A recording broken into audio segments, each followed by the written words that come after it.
Hey friends, happy Saturday.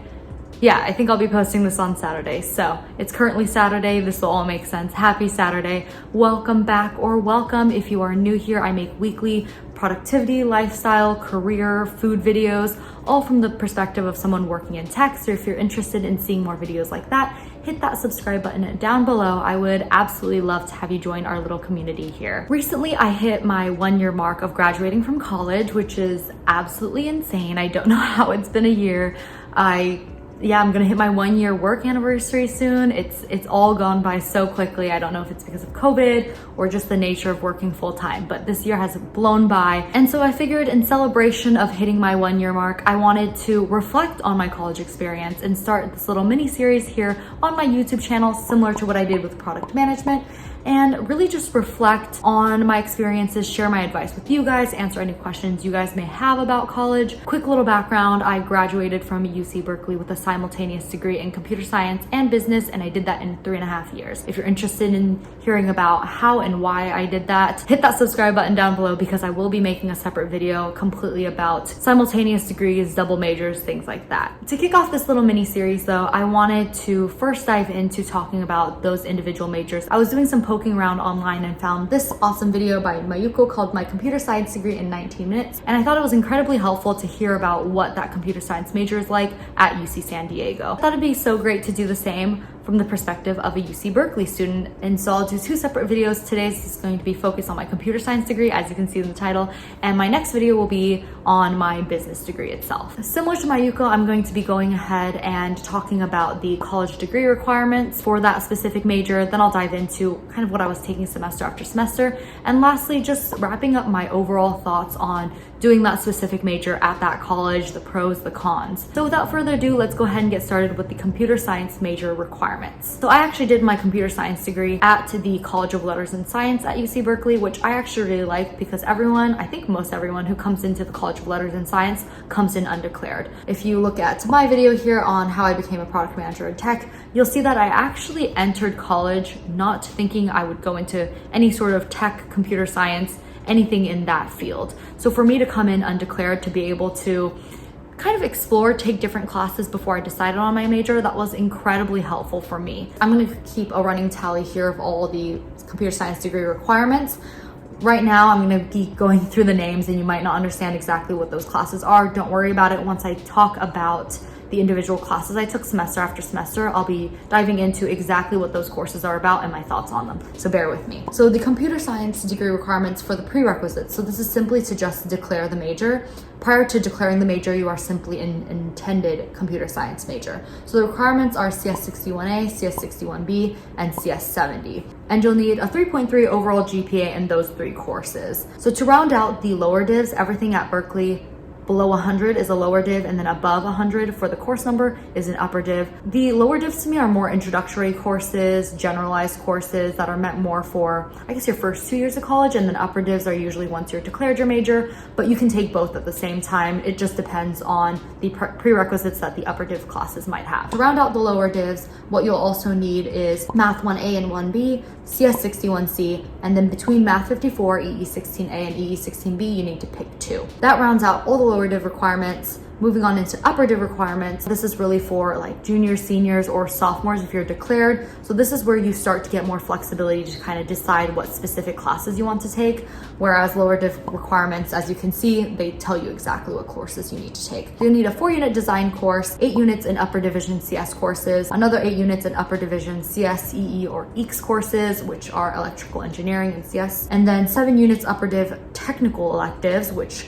there's a whole list of technical electives you can pick from that really span a bunch of different majors. And so that's kind of your area to explore. And then just something to call out for the College of Letters and Science, they do require a 7-course breadth, which essentially are 7 different courses across like history, arts and literature, various things like that, just to kind of round out your academic experience. That's all the requirements there. Before I dive into exactly what I was taking, I do want to quickly knock out the ones that I had taken or fulfilled before I entered college. So Math 1A and 1B, I actually was able to skip using AP Calc BC. As long as you get a 5, you can pass out of both. And that's essentially the 2 courses I was able to knock out before coming into college, which is why AP courses are so important.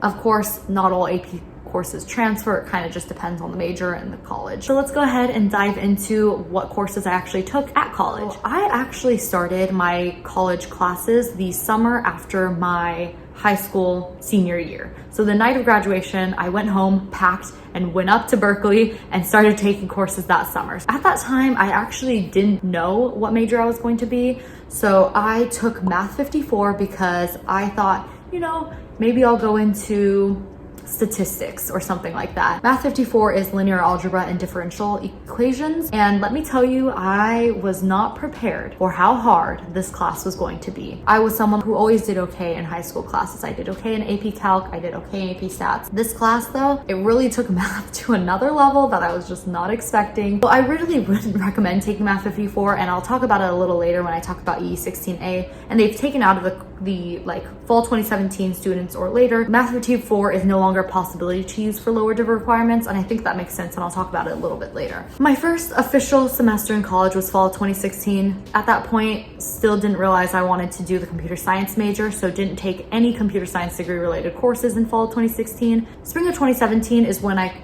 just went for it and said, you know what, I'll take the introduction to computer science course. So I took CS61A in spring of 2017. It's called the Structure and Interpretation of Computer Programs. Honestly, it's just the introduction to computer science course at UC Berkeley. It is a gigantic course. I think there's over 1,000 students every semester. I don't remember the exact count, but it is an insanely large course. I would say it's more of the advanced introduction to computer science course. There's one called CS10, which definitely goes a lot slower. So you learn all the basics of computer science in 61A, Python, functions, recursion, things like that.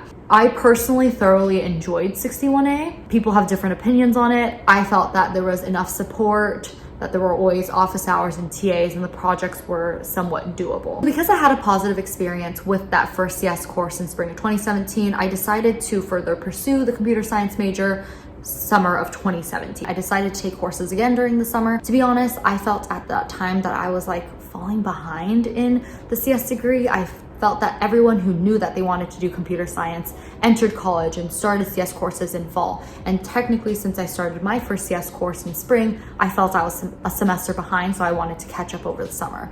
In retrospect, I completely think you can start your first CS course in even sophomore year at the latest and still be able to graduate in 4 years. That was just the feeling I had at that time and why I decided to take a summer course as well. So I was doing it alongside of an internship. I really enjoyed the summer version of CS61B. It's called data structures. Essentially, you learn how to code in Java and you learn about queues, trees, data types. It's, I guess, the next level of computer science, if you will. And I thoroughly enjoyed it because it was a lab-based environment. So I felt like there was a group of maybe less than 30 of us and plenty of teaching assistants. So we got a lot of hands-on.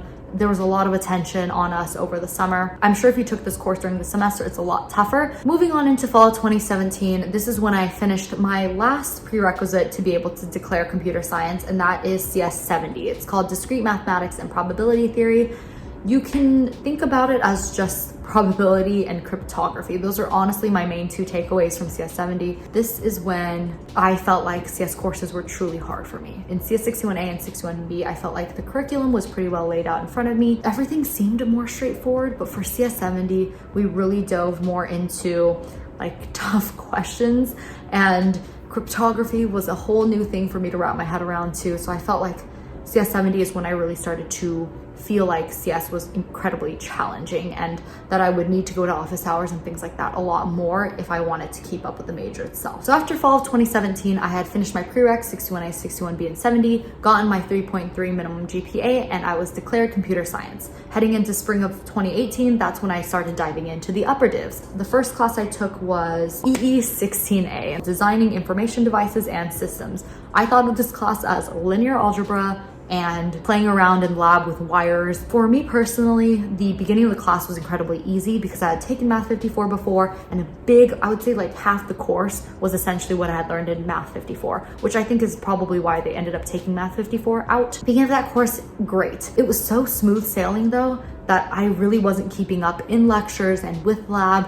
And because I wasn't keeping up with that, I ended up falling incredibly behind in the second half, which is when they started diving into the hardware aspect of this course itself, and I was so lost. I don't even remember exactly what we learned in that course because that's how lost I was. I remember right before midterms and finals, I was really just cramming lectures. It was an incredible blur, especially since I really only focused for the last half of that semester. I also took 2 other that filled out my requirements. I went hard spring of 2018, not sure why I did that. I took Computer Science 170, which is Efficient Algorithms and Intractable Problems. This was to fill out one of my 8-unit upper division CS courses. This class teaches you the exact thinking for CS internship interviews. It's exactly what you would need to know to be able to do lead code problems, essentially. So for me personally, I would highly recommend you prioritize this upper div class before recruiting for your sophomore or junior year internships because it was so helpful, at least for me personally. I struggled so hard in this course, but at the end of the day, I felt like it was truly worth it because I was getting practice in for those interviews. Whereas usually you would be having to do practice alongside your courses. I felt like with this class, it was helping me practice for those interviews. Another course to fill out that 8-unit upper div CS courses, I took CS 100, also called Data 100, Principles and Techniques of Data Science. End-to-end teaching you about data science, how to get data, how to read the data. At this point in college, I would say data was very much on the come up. So I really took this class more out of like the hype around it. So many people were talking about data science. The data science major was about to come out. People were doing data science internships. It was just so interesting to learn more about it. So I also thought this was an incredibly run course. I didn't think it was as hard as the other computer science upper div courses. Fall of 2018, I actually ended up really focusing on my business degree. So I'll do a whole separate video about the classes I did there. For fall of 2018, I ended up taking just one computer science course. I took Computer Science 61C. So as you can see, I jumped back down to a lower div. And I did that on purpose because I really wasn't looking forward to this course. And I knew it would be an extremely challenging course for me. It's called Great Ideas of Computer Architecture. I saw this course as learn how a computer works, learn how to code in C, really diving into like the machine structures themselves. So bits, memory management, MIPS assembly language, very much low level machine structures learnings. It just wasn't a course I was looking forward to. I heard from other people that it was incredibly challenging. So I decided to wait until fall of 2018 where I was taking a lot more easier business courses so that I could kind of balance out easy and hard courses there. So that's why I waited on taking this lower div course itself. Ended up making it through. Incredibly challenging, find a good partner, find good people to study with. I just couldn't wrap my head around the logic for this course. I don't know what it was. It was just such a challenging course for me. And I'm glad I waited to have an easier semester to squeeze that in. All right, 2 more semesters to go. Spring of 2019, same thing. I ended up just taking one computer science course. So that was to fill out my 4-unit design course. So once again, your design course, you can choose from a whole list of different courses. I decided to go with CS 186 because at that time I was really focused on business courses, and this course was actually held online. I'm not sure if that's done every semester, but I like the fact that it was held online. It was held through edX, and it allowed me to really go at my own pace for this course. And I liked that because I was so focused on my other courses at that time that it was so helpful to be able to kind of work this into my own schedule the way I wanted to. CS 186, Introduction to Database Systems. I took this course because I felt that in the future working in tech, it would be incredibly helpful to learn how database systems work. It teaches you just like an introduction, how things are organized, why they're organized that way, different models and algorithms that they use in order to organize these database systems. I'm not even sure if I'm using the right words. Honestly, it's been a while since I've taken this course, but I would say that this course to this very day has still helped me in my work today understand how things like Snowflake, Superset, and Tirana work. So great choice. And on to my last semester in college, fall of 2019. So here I finished out the last 2 courses that I need. As you can see, I needed 2 more 8-unit upper div CS EE EECS courses. So I decided on CS 161, which is computer security. And let me tell you, this class was so hard, but so interesting. I chose this class because I was like, oh, computer security, how great. Think like a hacker. It was very much learning about hashing, cookies, SQL injection, very much just hacker vibes. And the thought of computer security, I absolutely love. Learning about computer security,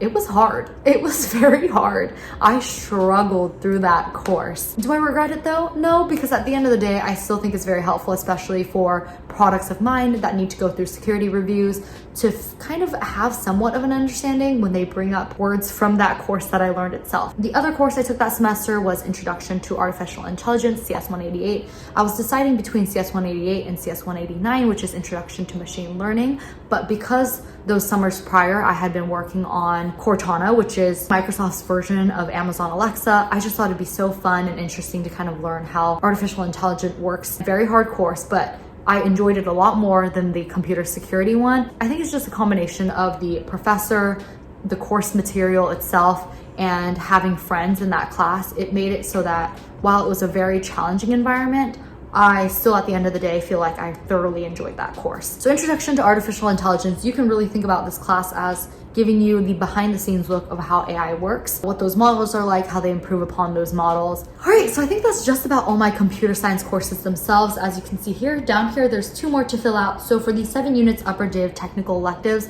what's great about doing my business degree at the same time were 2 of those courses from my business degree actually was able to fill those 2 out. So UGBA 102A, UGBA 102B, we're able to fill out those requirements. And for the 7 course breadth, maybe I'll do a separate video about that. You can go ahead and just see that I marked that as completed. I just took those throughout my semesters in college, kind of just picking them up randomly as I saw availability in the easiest 7 course breadth classes, because honestly, I just knew I was interested in CS and business and I wasn't too interested in other classes. So I wanted to prioritize my time towards the classes that I cared about. So that is my semester fully. As you can see here, this is what I did in order to get my computer science degree at UC Berkeley and some of my thoughts on those classes. What I'd love to do is actually quickly reflect on the computer science major at UC Berkeley. Starting off with a pro, there's definitely a large group of people taking computer science at Berkeley. What this means for you is there's a lot of people to make friends with, to collaborate on projects with,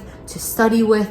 There's just a lot of people who are going through the same struggles as you, and so it won't be hard for you to find someone. On the flip side, a con is that computer science classes are gigantic. It is going to be so hard for you to stay on top of going to lectures. Some lectures aren't mandatory. You can decide if you want to show up or not, and that can be really hard for you if you're not someone who is going to be able to keep up with like a routine for yourself. I myself fell behind that routine often. There were many days where I would wake up late and just be like, forget it, I'm not going to lecture. And I would forget to catch up on that lecture later and be cramming before midterms or finals on those lectures themselves. Even office hours and discussions, you're going to be sitting with 30 other people. Office hours, especially days right before projects are due, they're going to be packed. You're going to have to wait for 30 minutes to an hour to get support and help. They do try to balance this with online things like Piazza. Be very proactive and you'll get the help you need. Slack off, procrastinate, and you're going to end up having a rough time, which was me because I procrastinate.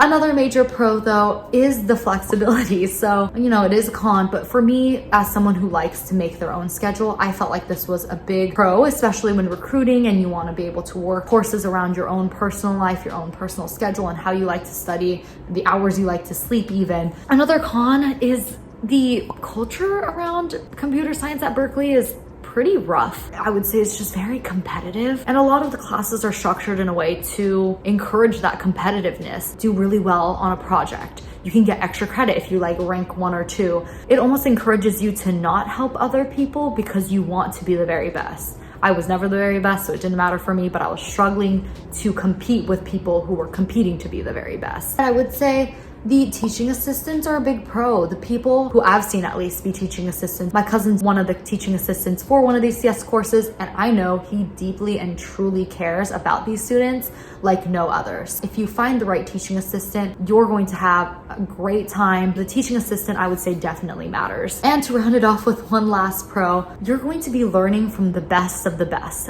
I absolutely loved most of the professors that I had, and they were mainly professors that I actually waited to take those courses in specific semesters to make sure that I got those exact professors because I knew they had good energy. I knew that they had incredible experience and just advice, learnings to share back with the students themselves. So I wanted to make sure I took it with those professors. Computer science is huge in the Bay Area. So to be able to have career fair connections, I would say that most known large tech companies that people try to recruit for, they all come to those career fairs. And granted, once again, it's an incredibly large school. You're going to be waiting in long lines to talk to these recruiters. It's worth it to know that these opportunities are probably going to be greater for you because you're studying at this specific school. That's all for my computer science degree at UC Berkeley. I have no idea how long this ends up being. I hope it was under 20 minutes. I really do. And I hope this is somewhat helpful for any of you guys who are considering the computer science major or who are graduating high school and trying to figure out what major that they want to do in school. Hopefully this gives you a good perspective of what computer science degrees look like, especially at UC Berkeley. If you have any other questions, feel free to leave them down in the comments below. I'll try to respond to them there or in a whole separate video. And as always, please hit that like button if you enjoyed this video. I would greatly appreciate it. It would make my day and let me know that this content was indeed helpful. Subscribe, join our little community here, and I will catch you all in the next video. Bye.